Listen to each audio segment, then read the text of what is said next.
Back to flax seeds and sesame seeds కారం పొడి part 2.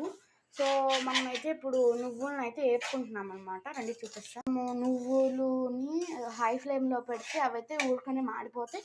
So మనం మీడియం ఫ్లేమ్లో పెట్టుకొని వేపుకోవాలన్నమాట.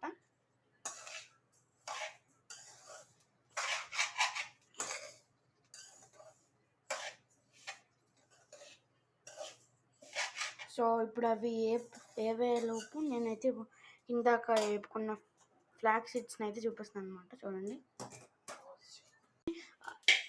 సెసమీ సీడ్స్ని కూడా ఫ్లాక్స్ సీడ్స్ మీద అయితే వేస్తుంది అనమాట. సో ఇప్పుడైతే మనం కరివేపాకు వేపుకుందాం రండి. ఈ విధంగా వీటిని అయితే కలుపుకోవాలన్నమాట రెండింటిని.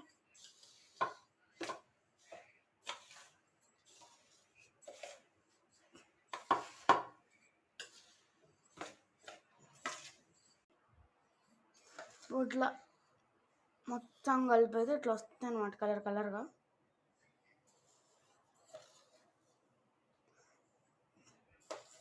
అయితే కరివేపాకుని అయితే తీసుకెళ్ళింది అనమాట వేపడానికి.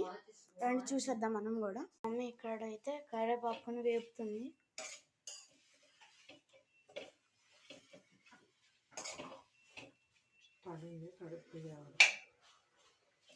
అయితే ఆరబెట్టుకోవాలని చెప్పాను కదా, ఎందుకంటే కారంలో ఎక్కువ రోజులు నిల్వ ఉండడానికంట. మనం కరివేపాకు డ్రై అయ్యే వరకు అయితే వేపుకోవాలన్నమాట. అండ్ ఆల్సో పచ్చి స్మెల్ పోయే వరకు. మాది ఇంకొద్ది కరివేపాకు ఉందన్నమాట.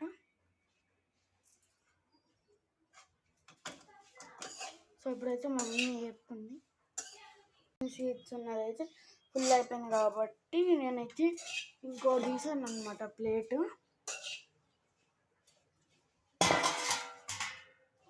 ఇప్పుడు అయిపోయిన తర్వాత కరివేపాకు అంతా వేపుకున్న తర్వాత సో ఇప్పుడైతే చిన్నపాయలు వచ్చి మామూలుగా ఒలుచుకొని అయితే చేస్తుందన్నమాట.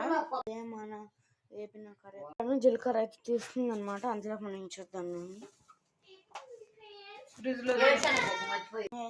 ధనియాలు అయితే వేపుకుందన్నమాట.